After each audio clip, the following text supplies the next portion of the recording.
Dans cette salle de réunion du syndicat des enseignants du Congo, SIECO, plus d'une centaine d'enseignants se sont assemblés pour l'évaluation des 3 premiers jours de la rentrée scolaire 2024-2025. Une activité qui s'est déroulée l'après-midi de ce mercredi 4 septembre avec une participation des professionnels de la CRE de Butembo et certains venus de Béni Territoire. Ils ont longuement échangé sur leurs primes perçues du gouvernement congolais. Selon les enseignants, cette rémunération ne les permet pas de répondre à leurs besoins vitaux. D'où l'obligation de ces enseignants à cabrousser leur position, réclamer l'augmentation de leurs dus. Je suis Kamate Mouasso Benito et puis c'est moi qui suis le sec permanent du SIECO ici à Butembo. Nous sommes toujours à grève et nous avons commencé à proclamer que nous sommes à grève depuis vendredi passé et nous nous sommes fixés le rendez-vous d'aujourd'hui pour l'évaluation. Et après l'évaluation, des communs accords, tous les enseignants qui sont très nombreux comme vous les constatez, et il vient de dire unanimement que la grève continue. Est-ce que réellement la grève continue? Oui! Vous êtes avec moi, vous voyez que c'est vrai, ils sont très nombreux et ils viennent de dire que la grève continue parce qu'ils n'ont pas encore eu gain de cause. Vous réclamez quoi? Merci beaucoup. Nous réclamons d'abord que nous soyons payés. Alors, nous sommes payés sur quoi et on veut nous augmenter combien? C'est une grande question que nous-mêmes nous sommes posés et nous voulons avoir la réponse. Parce que aujourd'hui, il y a des sortes de papiers qu'on appelle listing et que nous ne considérons pas comme des listings. Vous verrez sur ce papier-là, il n'y a pas de somme. Il y a toujours 0,0 et puis on ne sait pas si nous avons de listing et nous sommes payés combien et on veut augmenter combien. C'est un grand problème, c'est pourquoi aujourd'hui nous réclamons le listing avec somme, avec l'argent, avec montant, et puis là on peut analyser ce listing pour savoir combien nous sommes payés et si on a augmenté combien. Alors vous ne voyez pas que vous allez perturber peut-être votre calendrier scolaire? Oui, monsieur le journaliste, merci pour avoir posé cette question. Perturber le calendrier scolaire, je me suis toujours demandé pour cette question, le calendrier scolaire, qui donne le calendrier scolaire et qui doit exécuter le calendrier scolaire? C'est ça le grand problème de la colonisation, des choses en tout cas métropolitaines, parce que c'est l'homme qui confectionne le calendrier. Le temps, c'est l'homme. Quand l'homme peut dire que je vais faire ceci aujourd'hui, il peut le faire. Monsieur le journaliste, je vais vous rappeler que moi, je suis enseignant depuis longtemps. Il m'arrive d'être malade.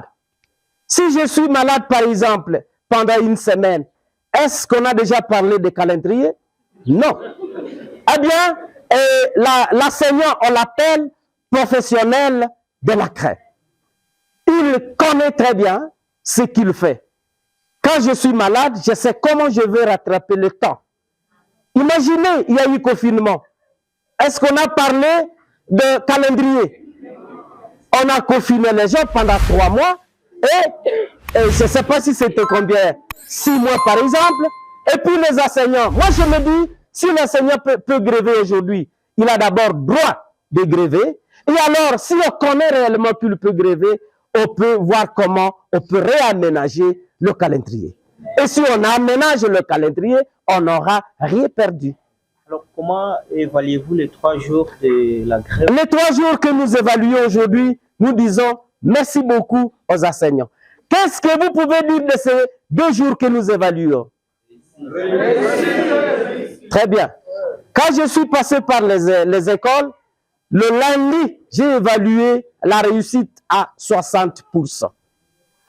Quand je suis passé mardi hier, j'ai évalué à 80%. Aujourd'hui, je m'imagine que ça peut être 90%. Alors, toujours avec vous, vous êtes réunis ici, est-ce que vous êtes seulement les enseignants de la ville ou comment? Ici, nous sommes réunis, c'est vrai, nous sommes en ville, mais je sais que certains camarades sont avec nous. Je vois quelqu'un qui vient d'intervenir, qui parle de Bunyuka. Je vois un autre qui a intervenu, qui a parlé de Boutoué. Un autre qui a parlé de Kyondo. Un autre qui a parlé, je ne sais pas. Alors, je me dis que nous sommes réunis ici, toutes tendances confondues. Tous les enseignants sont ici. Nous sommes ici à syndicat urbano-rural de Butembo.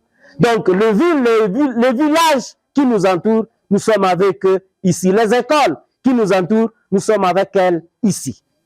Avez-vous, quel est votre message donc passé au gouvernement congolais? Que le gouvernement soit responsable. Le gouvernement est passé aujourd'hui de mensonge à mensonge. Et aujourd'hui, nous voulons que le gouvernement puisse ne plus nous tremper dans les mensonges, dans les promesses. Si réellement ils ont signé des accords, qu'ils soient conséquents. Aujourd'hui, ils ont signé des accords de Bibois et nous sommes en train de suivre ce qui se passe dans les accords de Bibois, qu'ils respectent ce qu'ils ont signé. Et s'ils respectent ce qu'ils ont signé, nous allons encore évaluer et voir ce que nous pouvons faire dans la suite. Donc, en fait, vous comptez lever votre grève quand? Nous comptons lever notre grève quand ils vont répondre eux-mêmes à notre revendication et ils ont signé les accords de Bible. Quand ils vont en tout cas respecter les accords, nous allons lever la grève. Nous sommes des enseignants, nous sommes des professionnels de la craie. C'est la carrière que nous avons. Nous n'avons pas autre chose. Nous vivons seulement de cela. Alors qu'ils aient pitié de nous et s'ils nous répondent, nous reprenons le chemin de l'école. La rentrée scolaire ne revêt pas le visage attendu par le gouvernement congolais. Pendant que les autorités scolaires, l'effectivité de l'ouverture de l'année 2024-2025. Les enseignants veulent être rassurés avant de se donner.